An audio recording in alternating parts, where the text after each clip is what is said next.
ในระยะที่ผ่านมาเฮาได้เห็นข่าวได้ยินข่าวเกี่ยวกับทางแขวงอัตตปือนี่เพิ่นเองก็ได้มีการกวดสอบแล้วก็สอบสวนคดีสราดบังหลวงจำนวนเงิน2ล้านกว่าดอลลาร์สหรัฐบวกกับเงินอื่นๆอีกจำนวนหลายฉะนั้นว่ามื้อนี้เฮาก็ได้เห็นเกี่ยวกับคลิปการแถลงข่าวแถลงผลโครงการกวดกาเก็บกำข้อมูลและก็สืบสวนสอบสวนคดีสราดบังหลวงอยู่ที่ทางแขวงอัตตปือนั้นโดยโทรภาพแขวงอัตตปือเองก็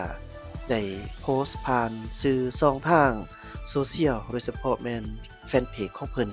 ให้ฮู้เกี่ยวกับทางแขวงอัตตปือได้แถลงผลโครงการกวดกาเก็บกำข้อมูลและสืบสวนสอบสวนคดีสราดบังหลวงดังกล่าวเฮามาเบิ่งการแถลงข่าวนี่นำกันให้เจ้าท่านผู้ชมขอขอบใจโทรภาพแขวงอัตตปืออนุญาตบรรดาทานบรรดาสหายเฮียนบรรดาคณะพักคณะนำทุกท่านที่เคารพและนับถืออย่างสูงนับถือหักแพงอำนาจการปกครองความรวยพ่อแม่ประชาชนทุกคนเรื่องการแถลงการตรวจการเก็บกับข้อมูลการสืบสวนสอบสวนคดีสราดบังหลวงบวกเงิน2 ล้านดอลลาร์สหรัฐและบวกเงินอื่นๆอยู่ภายในอัตตปืออิงตามกฎหมายว่าด้วยต้านการสราดบังหลวงฉบับเลขที่37สพสลงพื้นที่18ธันวาคม2012อิงตามกฎหมายว่าด้วยการดำเนินคดีฉบับเลขที่37สพสลงวันที่14พฤศจิกายน2017อิงตามกฎหมายว่าด้วยกวดกาลัดฉบับเลขที่25สพสลงวันที่19ธันวาคม2012อิงตามข้อตกลงของท่านเจ้าแขวงฉบับเลขที่34เจ้าขออปลงวันที่11เดือน10 2024ว่าด้วยการแต่งตั้งคณะสมุกิจกันแข่งเกี่ยวกับการดำเนินคดีการสราดบังหลวงอยู่แขวงอัตตปือสภาพรวมในระยะเดือนเมษายนปี2024ผ่านมากลุ่มบริษัทของติดซื้อจำกัดได้ประกอบส่วนเงินเป็นจำนวน2 ล้านดอลลาร์สหรัฐให้แขวงอัตตปือในการก่อสร้าง2แป้งสินทางเบอร์9004แต่แยก18 ขัวเซเปียนแขวงอัตตปือหาเขตแดนเมืองปากซอกแขวงจำปาสักเพื่อรับใช้ในการพัฒนาเขตดังกล่าวทั้งเป็นการส่งเสริมการผลิตการขนส่งสินค้าและการท่องเที่ยวโดยโอนเงินเข้าบัญชีเงินฝากคลังเงินประจำแขวงอัตตปือ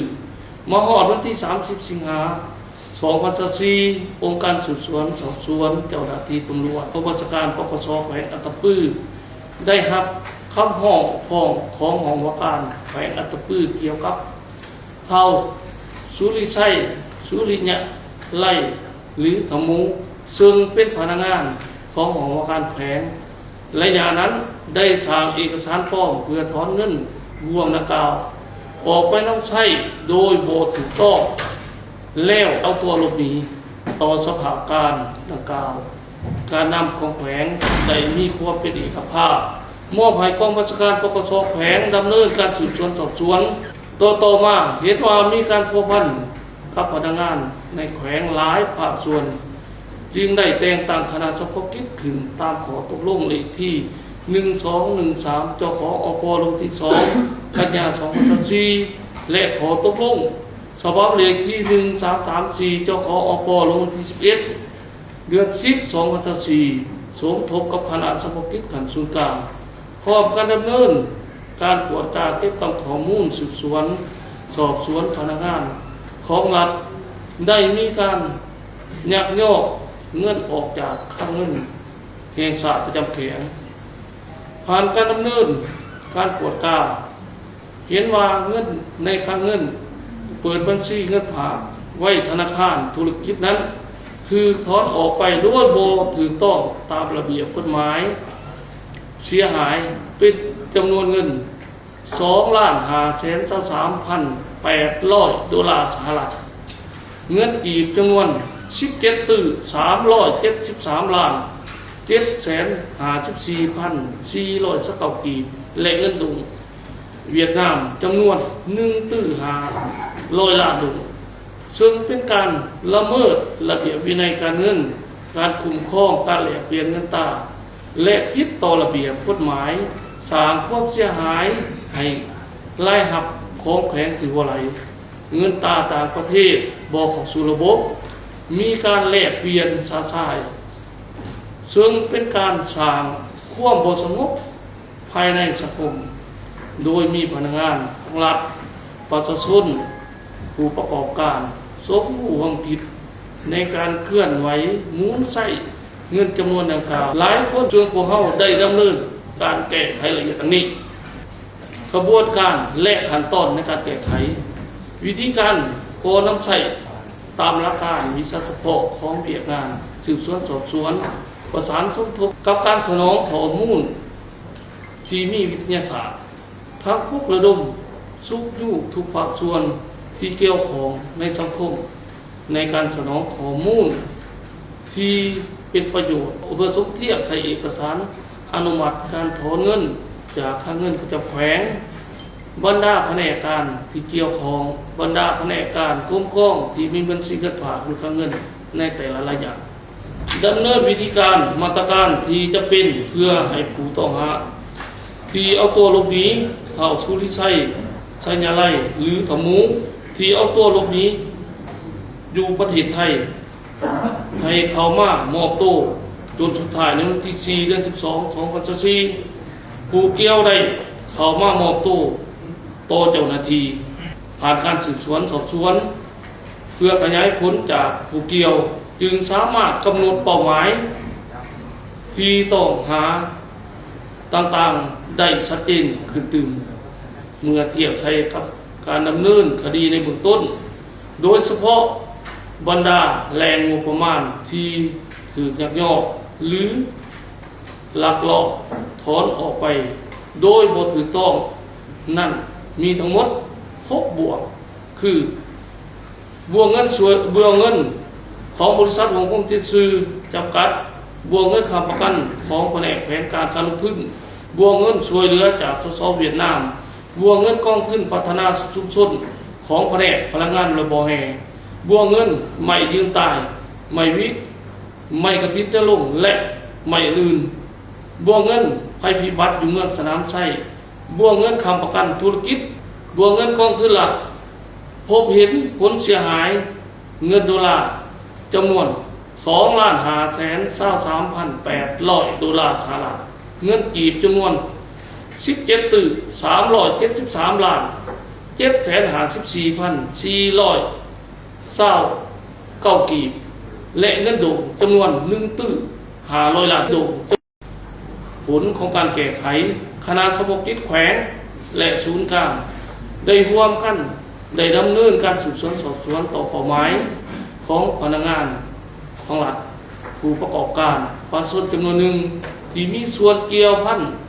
กับบ่วงเงินที่ถูกเสียหายละเอียดคือ 1. ได้ออกคำสั่งเปิดการสืบสวนสอบสวนต่อผู้ต้องหาทั้งหมด37คนยิง17คน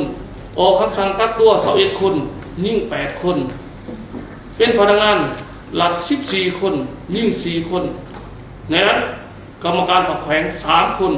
บำนาญ1คนเสียชีวิต1คนผู้ประกอบการ7คนยิง4คนในนั้นผมเห็นพนักงานที่ติดพันกับการส่อลาดบังหลวงโดยกงจำนวน15คนตามประมวลกฎหมายอาญาฉบับเลขที่26สพสหมวดที่10การส่อลาดบังหลวงละเอียดคือเท่าสุริจันทร์พอดแก้วอดีตหัวหน้าห้องว่าการแขวงในนั้นมีพนักงานห้องว่าการแขวงมีส่วนรวม5คน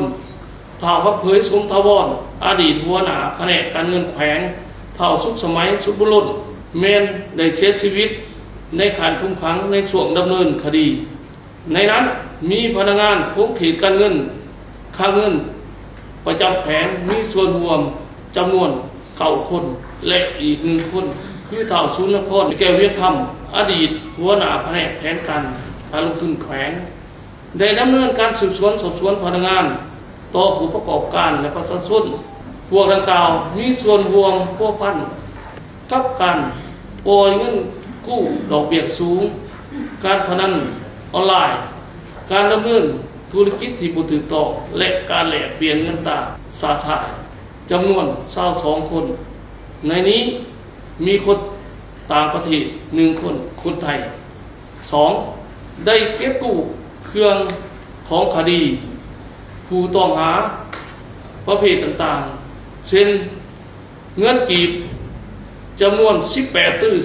475ล้าน762,500กีบเงินบาทจำนวน59,400 บาทเงินดอลลาร์57,000 ดอลลาร์สหรัฐวัตถุข่ายคือคำผู้ประพันธ์น้ำหนัก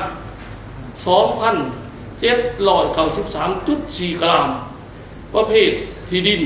จำนวน77 ตอนรถจิ๊บจำนวน5 คัน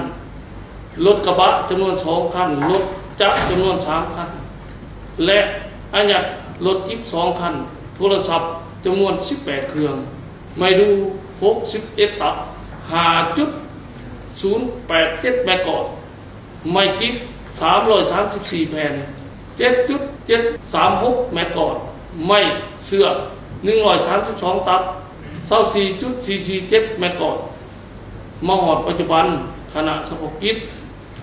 แขวงและศูนย์กลางสรุปผลของการสืบสวนสอบสวนคดีสอลาดของหลวงบวกเงิน2 ล้าน ดอลลาร์สหรัฐและบวกเงินอื่นๆอยู่แขวงอัตตปือสำเร็จโดยพื้นฐาน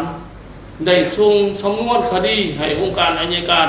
ประชาชนแขวงแถลงสั่งฟ้องให้ศาลประชาชนตัดสินตามขั้นตอนของกฎหมายดังนั้นมามื้อนี้คณะเฉพาะกิจของแขวงได้แถลงผลของการสืบสวนสอบสวนการดำเนินคดีดังกล่าวให้บรรดาการนำของแขวงแผนกการ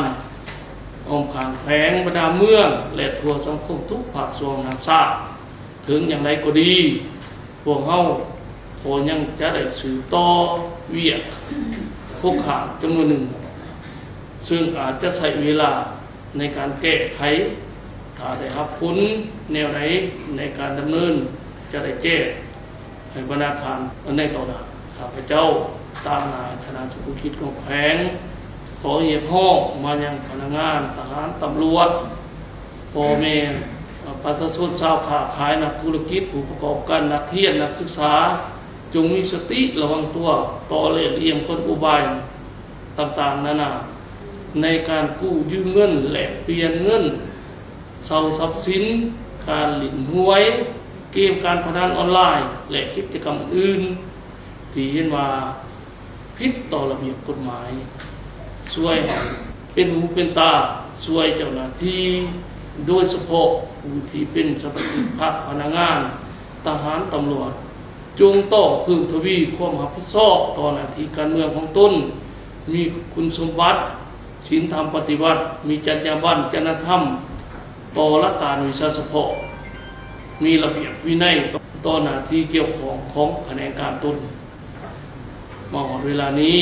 การแถลงของข้าพเจ้าขอสิ้นสุดขอขอบใจ